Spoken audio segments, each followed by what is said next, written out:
कार्तिका जो है वो आरटीजी ऑपरेटर हैं और उनसे जानते हैं how is your normal working day, like what work do you do basically? या इट्स ओके, एक बार तालियां बजा दीजिए, कार्तिका बहुत नर्वस हैं। नर्वस होने की बिल्कुल ज़रूरत नहीं है, हम सब आपके देशवासी हैं, आपकी ज़बानी सुनना चाहते हैं, आपका experience, so please share it with us. Yeah, it's okay. Okay, as a crane operator, I was involving container handling in the port. When I started my career, I was the first lady operator in our port. Now we have 8 operators in different roles. So how did you choose this field of being a crane operator? Okay, I started my career, I completed in diploma, then I entered in port operation. I started my career in RTG operator in DP World Kochi. Then I entered in Adani port. It's fully automatic. When I was joining, full male employees are there. So were you the first female RTG operator were there? Yeah. Yes.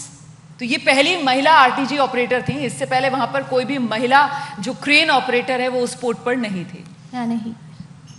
So did you face some difficulties also, some challenges which you overcame with time?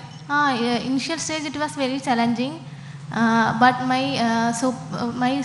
supervisor and my experienced operator, it helped me a lot. Any scary experience which you would like to share with us? Scary experience which you would like to share with us? Scary? Nothing. Any exciting experience which you would like to share with us?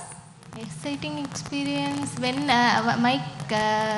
when I joined the Adani port, my first day training in Mundra port is full of male employees in RTG. I was only woman, but very scary stages are there. When I claim the RTG and I first. You have to climb a ladder to reach to the driver's seat? Yeah.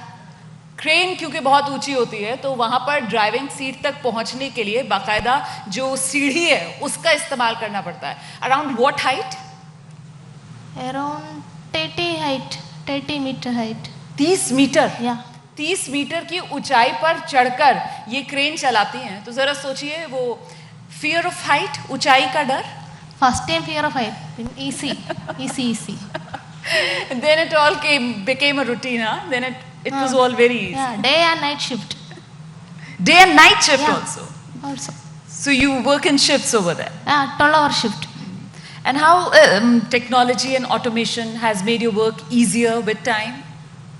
It is first automatic crane in Vidinga port, Trivandrum, Kerala. Okay. It is very easy to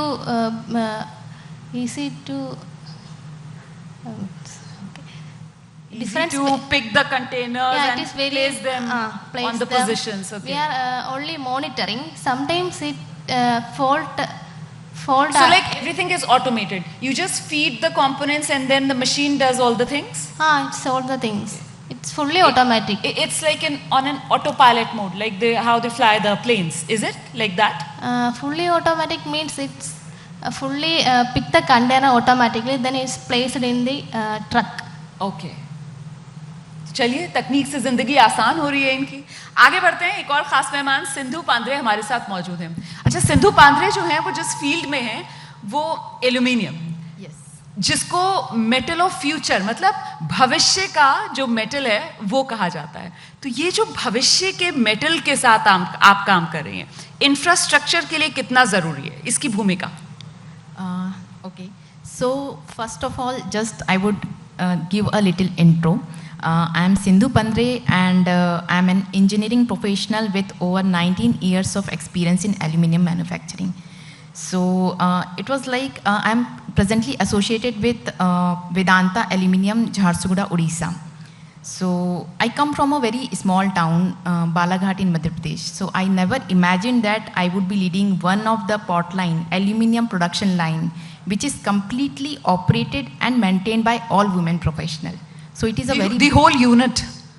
The whole unit is Yes. maintained by Whole women. pot line for one line is maintained by all women professionals. And you're leading it.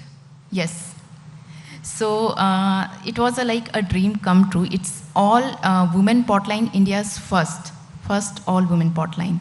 So yes, aluminium is the metal of future.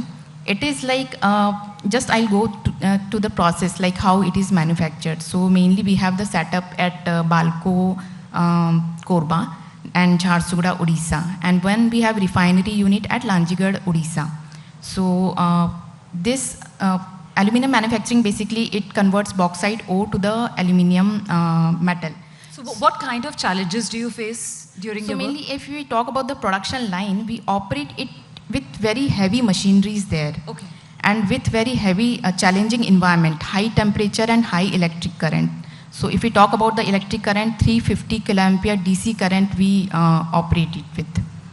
So the challenges are very high, environment is very demanding, and earlier this particular line, if we say, or this manufacturing of aluminium, it was totally done by male professionals. So mainly manufacturing, we say it is a male dominated world. But now our women professionals, they are handling this crane operation very safely and very efficiently. And ultimately they are delivering the results in terms of volume, in terms of safety, in terms of efficiency. और राष्ट्र निर्माण में अपनी भूमिका निभा रही हैं, क्योंकि भविष्य का मेटल जो है, मेटल ऑफ फ्यूचर, यही एल्यूमिनियम है। Definitely. योगिता, 2047 की हम यहाँ पर बात कर रहे हैं, विकसित भारत। तो 2047 विकसित भारत का सपना जब साकार होगा, तो फिर सड़कों को लेकर, इंफ्रास्ट्रक्चर को लेकर आपका क्या सपना है? कैसा होना चाहिए देश? सड़कें तो अभी शुरुआत हो रही है, सभी दूर 2 लाइन से 4 लाइन, 4 लाइन से 6 लाइन, 8 लाइन हो रही है।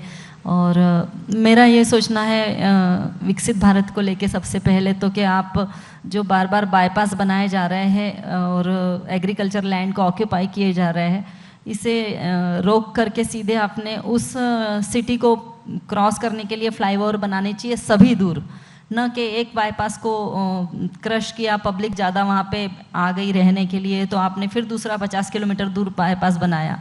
ये नहीं होना चाहिए। सभी सिटीज़ के ऊपर से निकलने वाले हैं फ्लाईओवर बना दो, ताकि जिसको सिटी क्रॉस करनी है वो सीधे चले आए। तो ट्रक्स, नेचुरली आपका फ्यूल भी सेविंग होने वाला है उससे, और एग्रीकल्चर लैंड भी सेविंग होगी, और इसकी ज़रूरत है। जहाँ जहाँ आप बाईपास बनाते जाएंगे वहाँ वहाँ लोग और कॉलोनीज बनती चली जाएगी। ऐसे आप बार बार कितने एग्रीकल्चर लैंड को ख़राब करेंगे? ये मेरी सोच है। पहला तो यहाँ चेंज आना चाहिए। अच्छा सुझाव है आपका। और नेचुरली, और दूसरी चीज़ है कि जो ये चीज़ के ऊपर जोर डाला जा रहा है कि पॉल्यूशन और ये, तो जो धुआं सब दूर जलाया जा रहा है, कई जगह पे पेड़ काटे जा रहे हैं। 25,000 पेड़ काट दिए, पर क्या 25,000 पेड़ वापस लग जाएंगे? लास्ट ईयर तक 40+ टेम्परेचर जा रहा था, अब 45+ टेम्परेचर जा रहा है। नेक्स्ट ईयर तो पता नहीं 50+ टेम्परेचर जाएगा। तो इस ओर पहले ध्यान देना चाहिए। उसके बाद हमने हमारे विकसित भारत के लिए इंफ्रास्ट्रक्चर जो है उसे डेवलप करने की बात सोचनी चाहिए, क्योंकि बिना पब्लिक के सेफ्टी के आप इसको डेवलप नहीं कर सकते हैं। तो पहले नेचर को, सेफ्टी को देखना चाहिए कि नेचर के साथ हम लोग आगे बढ़ें। एक तो मैं ये बोलूँगी ट्रांसपोर्टेशन को लेकर विकसित भारत के लिए, और सेकंड तो एजुकेटेड लोग होना बहुत ज़रूरी है, न कि धक्का मार के पास करके आगे बढ़ गए। उन लोगों में कॉन्फिडेंस की कमी होती है। स्वयं से पढ़ाई करके जो आगे बढ़ता है वो उसके अंदर फुल कॉन्फिडेंस होता है, और वो किसी भी फील्ड को छोटा या बड़ा नहीं देखता है। तो इस ओर पहले लोगों ने सोचना चाहिए कि कोई फील्ड छोटी है या बड़ी है, इस तरफ ना देख के सभी लोग मिलकर सभी फील्ड में जिसमें जिसको इंटरेस्ट है वो जाना चाहिए। तो विकसित भारत के लिए और सपोर्ट होगा। आपने इतनी शानदार बात कही है ना, मुझे लगता है इसी के साथ हमें इस सत्र का समापन करना चाहिए कि विकसित भारत 2047 का लक्ष्य लेकर जब हम चल रहे हैं, तो फिर अगर वो विकास समावेशी नहीं होगा और वो विकास समाज की सोच में सकारात्मक बदलाव लाने वाला नहीं होगा, तो फिर उस विकास के कोई मायने रह नहीं जाते। इसीलिए जब 2047 विकसित भारत के सपने को साकार करने की दिशा में हम आगे बढ़ते हैं, तो फिर विकास समावेशी भी हो, उसमें महिलाओं की भागीदारी न सिर्फ हो बल्कि महिलाओं के नेतृत्व में भी वो विकास होता हुआ दिखना चाहिए। बहुत शुक्रिया आप सभी का एबीपी नेटवर्क के इस मंच पर आने के लिए। एबीपी आनंद एगिए थाके एगिए राखे।